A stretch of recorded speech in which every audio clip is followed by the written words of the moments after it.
Hello everyone, আমি বন্দনা রান্নাঘরে সকলকে স্বাগত। চলে এসেছি জলপাইয়ের আচারের রেসিপি নিয়ে।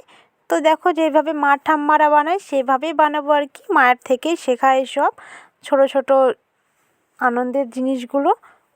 তো তার মধ্যে আমি স্বাদ মতো নুন, হলুদ আর কিছুটা সর্ষের তেল দিয়ে তার সাথে দিয়ে দিয়েছি 2টো শুকনো লঙ্কা, 4টে তেজপাতা দিয়ে ভালো করে মেখে নেব। তোমরা এখন বলতে পারো তেজপাতাটা দেওয়ার কারণ কী? তেজপাতাটা দেওয়ার এই কারণেই দরকার যে আচারটাকে খুব সুন্দর একটা ফ্লেভার দেয়।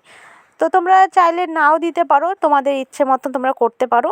তো দেখো, এইসব আমি ভালো করে জলপাইগুলো ভালো করে মশলাতে মেখে নিলাম।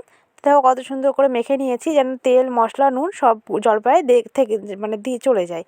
আর আমি যেহেতু জলপাইগুলো চিড়ে দিয়েছিলাম সাইডে, তো সব মশলাগুলো চলে যাওয়ারই কথা। তো আমি দিয়ে দিলাম এখানে 2 চামচের মতন মৌরি। তো মৌরিটা কিছুক্ষণ ভেজেই আমি দিয়ে দিব এখানে 1 চামচের মতো মেথি। মেথি বেশি দেবো না, কারণ তিতে ভাবটা মেথি থেকে আসে। তো দেখো, এগুলো একটু ভাজার পরেই আমি দিয়ে দিব এর মধ্যে 2 চামচের মতো জিরে। তো জিরেও ভেজে নিচ্ছি।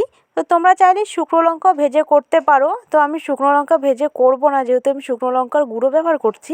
তো দেখো, এগুলো ভালো করে ব্লেন্ড করে নেব, একটু যেন দানা দানা থাকে, এইভাবেই ব্লেন্ডটা করতে হবে। তো দেখো, একটু দানা দানা রয়েছে। দানা দানা এই কারণেই রাখতে হয় যাতে মশলাটা, তো মানে আচারটা খেতে খুবই সুন্দর হয়। তো দেখো, এদিকে মশলাটা ঢেলে দেওয়ার পরে আমি দিয়ে দিচ্ছি 2 চামচ সর্ষে। তো 2 চামচ সর্ষে দেওয়ার পরে এখানে পরিমাণ মতন তোমাদের স্বাদ অনুযায়ী তোমরা লঙ্কা মানে গুঁড়োটা দিবে, কম বেশি করতে পারো। তো আমি এখানে 3 চামচের মতন ব্যবহার করেছি। তো দেখো, এটা ভালো করে আবারও মেখে নেব, যেন মশলাটা সব জলপাইয়ের মধ্যে চলে যায়। আর সাইডগুলো তো আমি কেটে দিয়েছি, তোমাদের বললামই।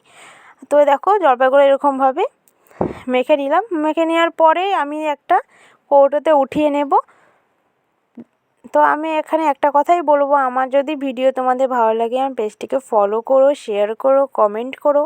তোমাদের কাছে আমি এটাই আশা করছি। তো দেখো, এর মধ্যে আমি কিছুটা তেল দিয়েও রেখে দিলাম। এটা 2-3 দিন রোদে দিলেই একদম রেডি হয়ে যাবে তোমাদের জলপাইয়ের আচার। এটা 1 থেকে 1.5 বছর রেখেও খেতে পারবে।